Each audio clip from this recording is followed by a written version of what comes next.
Hi, this is your host Swapnil Bhartiya and welcome to another episode of TFiR Let's Talk. And today we have with us Joseph Carson, Chief Security Scientist and Advisory CISO at Delinea.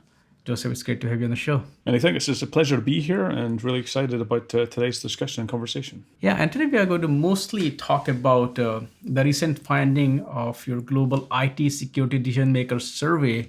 Uh, but before we talk about that specific survey, I just want to understand from you that if you look at the whole security landscape, how do you see it has changed? Because the workloads have changed, the old IT security is an afterthought, someone else's problem. All of those things are kind of gone away, at least in preaching. But a lot of things have not trickled down in practice yet.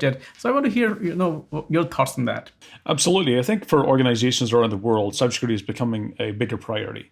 And it's getting definitely the message on the executive board side. So boards are starting to, want to understand more about cybersecurity and the threats and the risks that it has to their businesses. So they are listening more. They are getting a lot more, CISOs who are joining the executive boards and reporting into the C-level staff. But what's happening is it's still falling short of the executive team supporting and following through and investing in the team to make the significant changes. So they are listening, but I think many organizations are still behind when it comes to getting the needed resources to make a difference. The particular research that we set up, we're an organization who on occasion we like to go and do some research to try and understand about what's happening with the landscape. And this particular research, we it was a global report and global research that was conducted organizations all around the world. And we wanted to understand more about who in the organization uses privileges, who's entitled. Is it limited to just IT teams or security teams or third-party access? So we want to understand about who's involved in the access of those privileges. And also, where are they stored? Because as you mentioned, a lot of organizations are, moving to cloud, moving to SaaS, remote working, and we want to understand about kind of where those protections are and what security controls are in place to protect them as well. And also, how well is the board's understanding of it? And are they following through the right investments? So we conducted research, and definitely some of the findings were quite shocking. Some of them were, also very interesting as well, because we did find that organizations are moving in the right direction. They are moving, but maybe not at the same pace, they need to be. Sometimes people think that maybe smaller companies, they might not have resources, or just think of what happened with Uber this week, the massive breach, and that too was not a state sponsored or some commercial interest. So even as you said, that it is kind of becoming a priority. The thing is that everybody wants security, but the problem is that, what are they doing about it? So you talked about, trickle up, trickle down. So once again, let's go to the cultural aspect of it. Why are we still seeing cases like, because Uber, Airbnb, these are the companies which are like, not essentially tech behemoths, but yeah, they are the ones who created the whole, new cloud native kind of movement there. Absolutely. I mean, when we think about the attackers' techniques, they're getting much more, hard to tell the difference between authentic and authorized requests versus those which are malicious. And I think that's what we're really seeing is, the increase in combining things like social engineering is definitely, something that attackers are incorporating into their techniques. And we're also seeing that, of course, they're specializing in certain aspects of hacking techniques. So you're seeing hackers who specialize in, for example, just gaining access, and they will sell that onto other criminals who will then use it in order to gain access. So we're seeing specialization, and that's something that in the criminal world is something that's very hard for organizations to look to protect against. So definitely we're seeing attackers looking for ways to abuse human trust and looking for ways that takes advantage of human behavior and cultural aspects. Where, for example, we're seeing a lot of MFA fatigue, where all of a sudden you just want that noise to go away, so therefore you're going to click accept, and that's something that we're seeing. That attackers know this, and they're abusing that human aspect of things. So I think organizations, we definitely need to look at one is finding that balance between security and productivity. And when you talk to executive boards, they're focused around return on investment. They're focused at productivity. They want the employees to be productive. But what we've done over the years, I think we've put too much emphasis on employees becoming security professionals.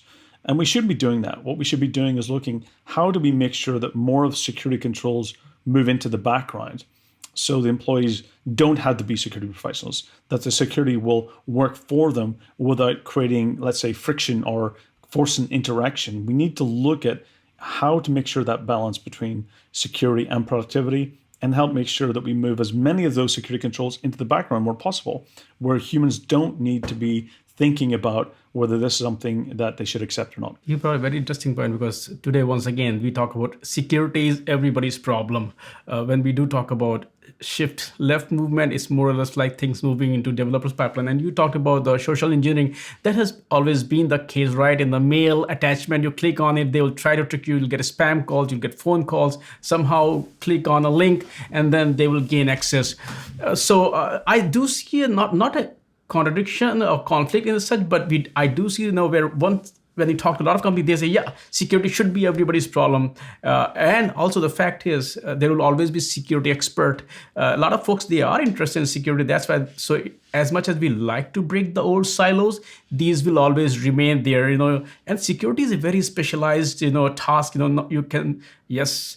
But then there are tools that, as you said, move in the background. So can you talk about, when you do say, that, each employee should not be responsible, what exactly do you mean, and how does it also fits in with the new model that we are moving towards? So absolutely, when we look at, the current experience of users today, they're very much used in their own daily digital lives, certain types of experiences, applications and log on and, biometrics and so forth.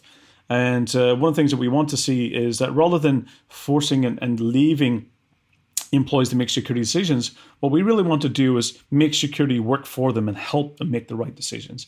And things like, passwordless experience, I think that's a great way to think about, how we can make sure that security moves more into the background.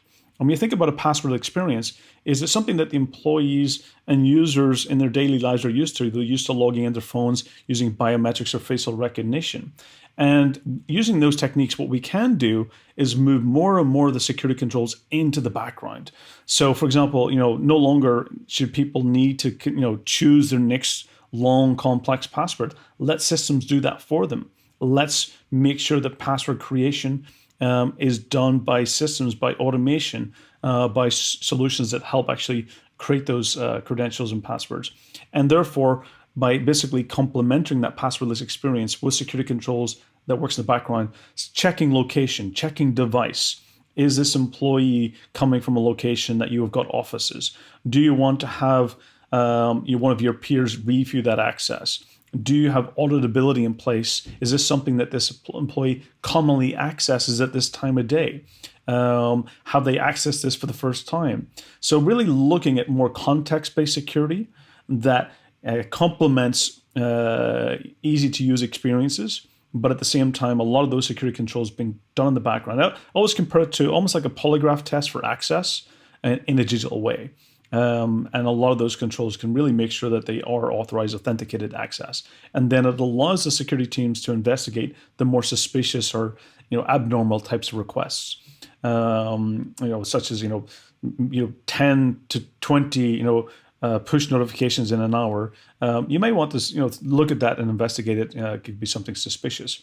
So this is something that we really need to do is rather than looking at every employee to become a security professional, let's help them by doing as much as we can in the background with automation, with intelligence, and with context, and let them focus on what they're doing, what they should be doing, which is their job, and doing it, which helps the business be successful. Yeah, let's go back to the survey that you folks did. I mean, we touched upon some of the points there, but talk about, what were some of the key highlights that you found, either that were like you were expecting them, or you're like, hey, this is shocking. Yeah, I think some of the things that was shocking for me, I think one of the big statistics was that 84% of the respondents had experienced an identity-related breach, meaning that they had a breach of the organization's infrastructure that was basically from a compromised credential.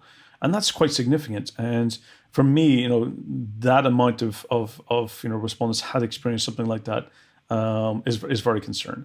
The other thing that was quite shocking as well was how much security controls were in place for privilege accounts. So privileged accounts are those accounts which have very significant access, such as domain administrators, database administrators, network administrators, infrastructure administrators. They're the ones that have very, very high level access to do, very sensitive configurations or access sensitive areas of the network or even data. Many organizations, they have only focused on the human types of accounts. So those are the accounts that, like myself and you would use in order to gain access to systems. But for actually non-human accounts, or sometimes referred to as machine identities, that very few organizations have even started to secure those accounts. And those are the accounts which attackers target very frequently. Those are the ones that many organizations are not auditing, are not having additional security controls more than just a password in place.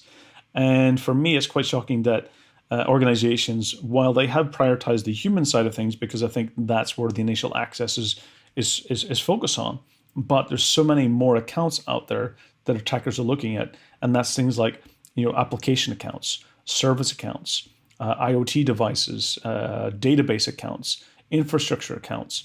Those are the ones that tend to be forgotten, but sometimes the most sensitive ones in the organization, and they're not being secured, they're not being protected. So if you've got for 84% that have experienced an identity-related attack and breach, and they get on the network, then a lot of those privileged accounts are not being protected strong enough. And that's what we need to be prioritizing. I think organizations really need to start thinking about doing it from a risk-based approach, is looking at the organization from a service-defined network, is what is all these applications and systems providing as a service, and then performing a risk-based assessment to understand about which accounts should be protecting, which ones do we need to have strong backup and resiliency against, which are the ones that need to have more security controls than just passwords. So for me, those are some of the shocking findings: was the number of identity-related breaches and the lack of breadth in regards to the privileged security controls in place. When we just focus on this specific, identity-related breaches, there are so many IAM-related solutions there. If you look at cloud providers, they have their own. There are third-party solutions are there. Why do you think that there was kind of increase in identity-related, breaches? I think that's a very, very good question. I think what comes down to is that many organizations have done it in silos. They're basically looking at their, for example, the identities that might be related to Active Directory in their own premise. And then they look at, the cloud differently, and they have got different identities in things like, Azure and AWS and Google Cloud. And then they've got SaaS-based applications. So there are all these identities which are all over the place. And what they've done is they've approached it sometimes like a silo, that they're managing each of those individually with different security controls. And sometimes they try to even, modify on-premise systems in order to secure cloud identities as well. And they lose visibility. They lose consistent security controls because each of those applications and service will all come with different complexities or different security integrations. So I think that really the challenge is that organizations really need to look at this holistically across multiple hybrid cloud environments and how to get better visibility over them. I think that's one of the first steps, is getting good auditability, is understanding about where your identities are, what security controls in place, and then map a path of where you need to be. What's your security strategy for all of those? So for me, I think it's, a lot of organizations went through digital transformation. They've started and stopped and, did some. But at the same time, what they've done is that as a result, they've created a multi-hybrid cloud identity silo. And they need to start getting back in control of that. What advice you have for organizations to kind of, at least they can set some kind of baseline to improve their security posture, especially related to identity management? Absolutely. I mean, discover everything you have. I think that's really the first stage, is get a good understanding about all your privileges in the organization. Have a good definition as well. I have created what I refer to as the PAM matrix. And the PAM matrix is really a checklist about the important questions organizations need to ask themselves as they go along this journey. And it's really understanding about, one is what services your business is providing, what types of existing security controls you have for the identities in the organization, helping you go down that path of discovery, what integrations you need, what is the risks your organization faces from a cyber perspective as well. Will also help you determine what is the right security controls you need to be in place. So definitely, getting that good discovery and getting good auditability and knowing where your current maturity is on identity and access management, especially when it comes to protecting those, I think that's one of the first major stepping points. Anything else that you feel we should talk about or cover?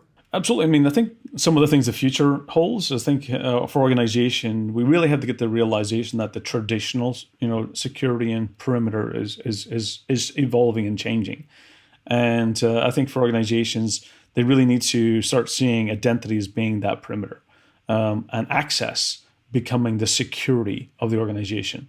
And we will actually, as we move down this path, eventually we will see organizations starting to consider things like bring your own identity. We've evolved over the years. We used to have bring your own device, which is one of the kind of those introduction into mobility and traveling users and working outside the office.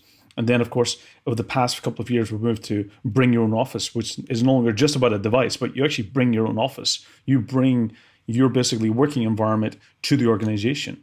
And eventually we'll start seeing organizations starting to consider, and this is something I'm based in Estonia, that it's very common in the society here, which is bring your own identity. And we'll start seeing that start to evolve in organizations, starting to look at identity providers or identity service providers. And then organizations will focus more on the authorization or the security controls of the access of what they should be entitled to be able to use within that organization's resources. So definitely from a future perspective, this is a growing area for many organizations, but it's really important that you get a start on it. You don't want to be doing this too late or after you've experienced an identity-related breach. You want to already get a head start. So definitely going back to that original recommendation is discovery and auditability, but the future is exciting. And organizations have, it's a very fast-moving kind of segment in industry being. And I mean, we have not even touched about a lot of new use cases which are evolving, like edge is also coming in. So it's kind of, as I said, it's discussion for long, but I think it's good for today to wrap it up. And I would love to have you back on the show, to talk about more topics. But it was really great. So let's wrap this on camera first. Joseph, thank you so much for taking time out today and not only talk about the whole way the security is evolving and also touch upon some of the things that we tend to ignore it sometimes, like, it's not just like moving security everybody's pipeline, but actually, look at it from a different perspective as well. And also thanks for sharing some of the findings of the survey. And I would love to have you back on the show. Thank you. Thank you. It's been a pleasure. And as always, looking forward to further discussions.